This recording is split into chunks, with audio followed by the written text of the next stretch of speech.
Namaste, beautiful YouTube family. Lisa A. Romano here, the Breakthrough Life Coach, and today I received an amazing letter from Miss Jenna, and I wanted to share it with you because it is quite profound, and the young woman is only 21 years old, and it is a testament to the human spirit and the human mind, who we are as human beings, and the fact that we can really overcome some tremendous obstacles in our life once we have a couple of ideas that are really cleared out of the way.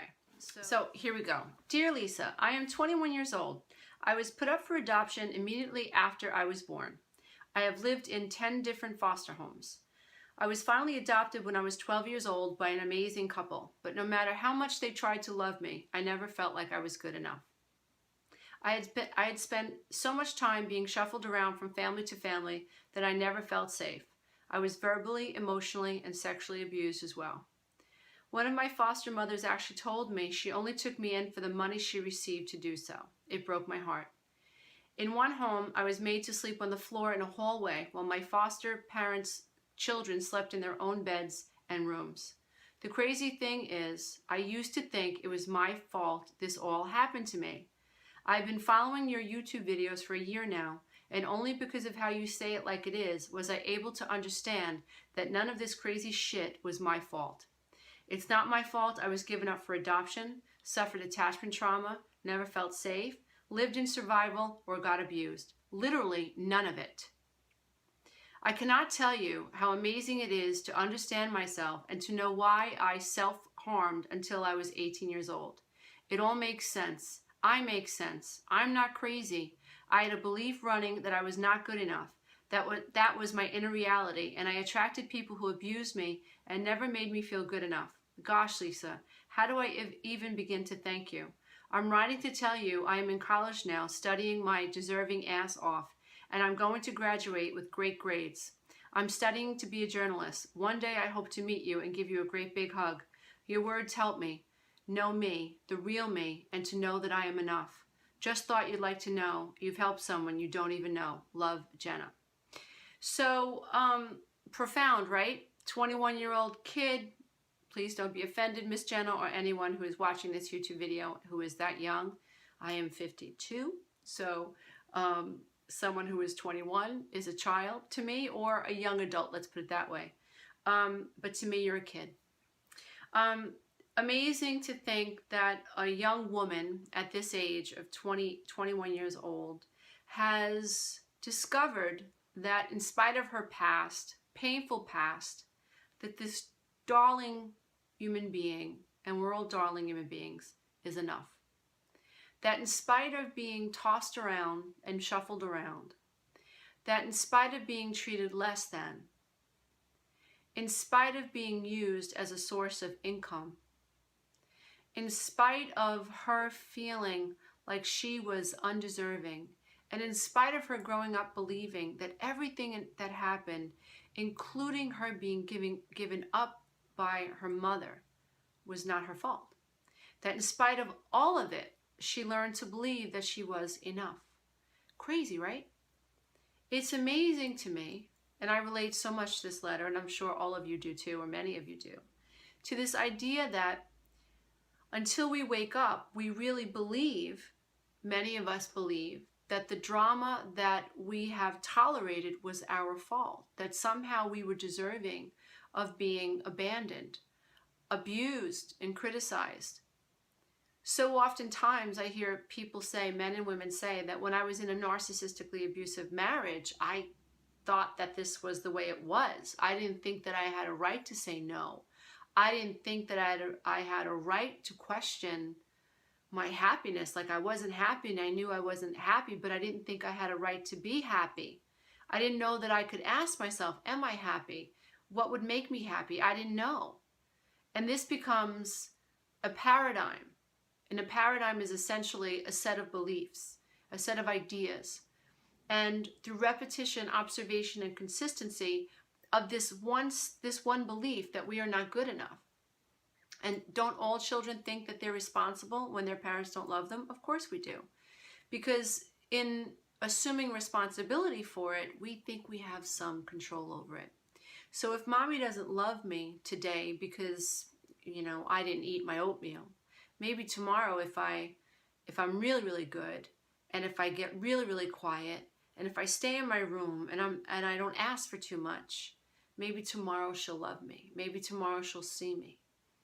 And so in assuming responsibility for why people are not kind to us or are unable to love us, in assuming responsibility for it, we also believe in some fairy tale idea that we have some control over it, and maybe tomorrow things will be better. And that doesn't end. So we experience this type of magical thinking in our childhoods, and then we attract very similar people to our parents or the adults in our lives.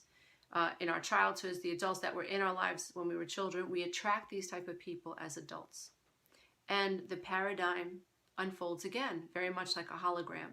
And here we are attracting people who abuse us, minimize us, torture us, sexually abuse us, chastise us, make us feel like we're not good enough, withdraw from us, berate us for lots of things. And here we go thinking like, well, maybe tomorrow it'll be better. And all I have to do is just show him how much I love him. Maybe if I just stick it out and I let him abuse me, he'll understand what real love is, because his mother left him. I'm not going to leave him. Or, my wife just threw an ashtray at me because she's upset because she feels abandoned. And so I'm just going to stay here with my head bleeding, and not abandon her, even though she just abused me because her father abandoned her. And, I don't want to reinforce this abandonment issue. So I'm just going to stick around. And these are faulty ideas, and all of these concepts really need to be worked out cognitively. The brain has to understand the idea of enabling someone is not healthy. The brain has to understand that all of us are worthy. The brain has to understand that we are all enough, and that we have the right to question whether or not we're happy. We have the right to question how we were raised. We have the right to compare our childhoods with healthy childhoods. We have that right. We have that right to put the pieces of the puzzle together.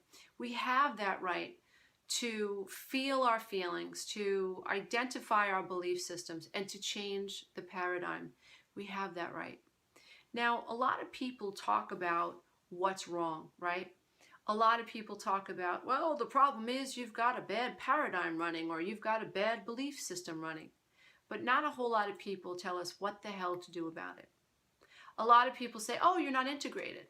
But not a whole lot of people tell us, how the hell do we integrate?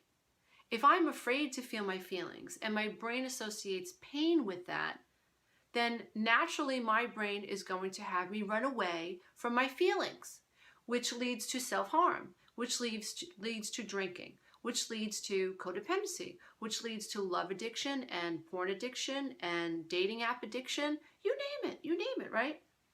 So I think that I hope that as we move forward, those of us on the healing path who discover how to heal, and I mean really heal, I mean get down to the nitty-gritty, what the hell is going on in my mind, and how can I learn to climb out of the paradigm and create a new paradigm, all while I'm learning to feel the feelings that my brain has been designed to avoid. How do I do that?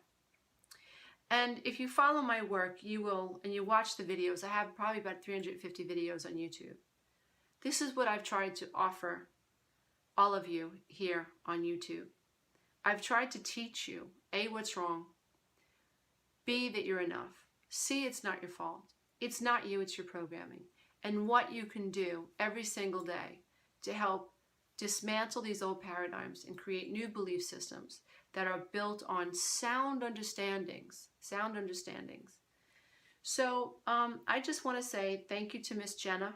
And I also want to send a huge shout out to YouTube, a huge shout out to technology. Because without YouTube, Jenna probably would have never found me. And this young woman, with all the paradigms from the past, all those subconscious beliefs from the past, may have consumed her. And I cannot tell you how humbled I am that I have this opportunity by way of YouTube to share this kind of information with all of you.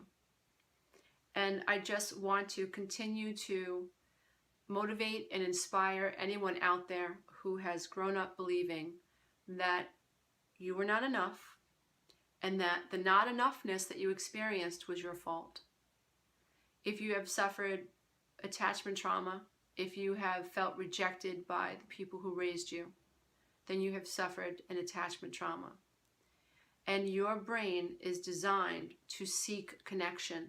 So it is not your fault that you may be stuck in a loop seeking connections from people who are impossible to connect to because they are living below the veil of consciousness, dear one. It's not your fault. It's not you. It's your programming. Thank you so much for supporting this channel, for watching these videos, and for sharing them. I ask that you subscribe to help support the channel. The more subscribers, the more this channel thrives, the more YouTube pushes it around, the more this information gets out there. That's in April, and the 12-week Breakthrough Coaching Program launches June 1st. Dear ones, this might be the last year I actually am hands-on involved with the program. Next year we may be offering the 12-week Breakthrough Coaching Program a little differently so that I can free myself up to do live events and write more and to do other things. So if you're interested in taking part in the 12-week Breakthrough Coaching Program with me as the guide, then please check it out. Please check it out. I will have information listed below in the comments section. So again, dear ones, we can heal. We can change this world when we change ourselves.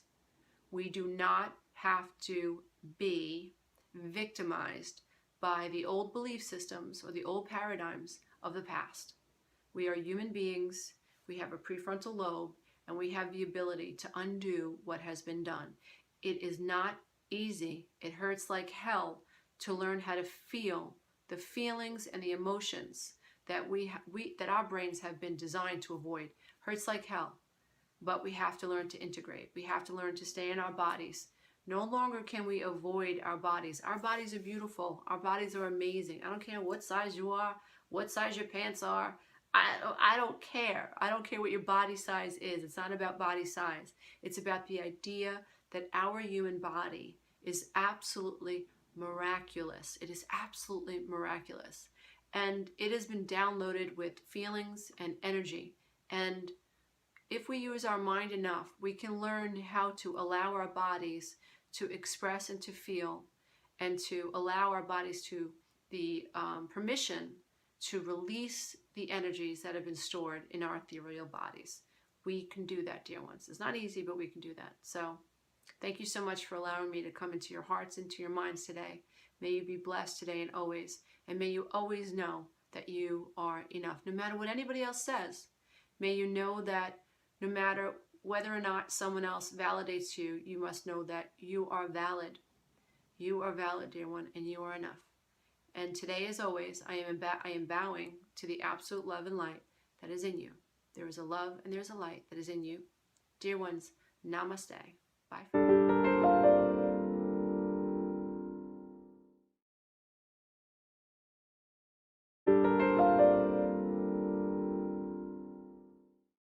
Namaste, beautiful YouTube family. Lisa A. Romano here, the Breakthrough Life Coach, and today I received an amazing letter from Miss Jenna, and I wanted to share it with you because it is quite profound, and the young woman is only 21 years old, and it is a testament to the human spirit and the human mind, who we are as human beings, and the fact that we can really overcome some tremendous obstacles in our life once we have a couple of ideas that are really cleared out of the way.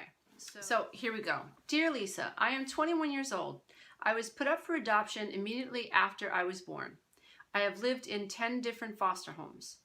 I was finally adopted when I was 12 years old by an amazing couple, but no matter how much they tried to love me, I never felt like I was good enough. I had spent so much time being shuffled around from family to family that I never felt safe. I was verbally, emotionally, and sexually abused as well. One of my foster mothers actually told me she only took me in for the money she received to do so. It broke my heart. In one home, I was made to sleep on the floor in a hallway while my foster parents children slept in their own beds and rooms. The crazy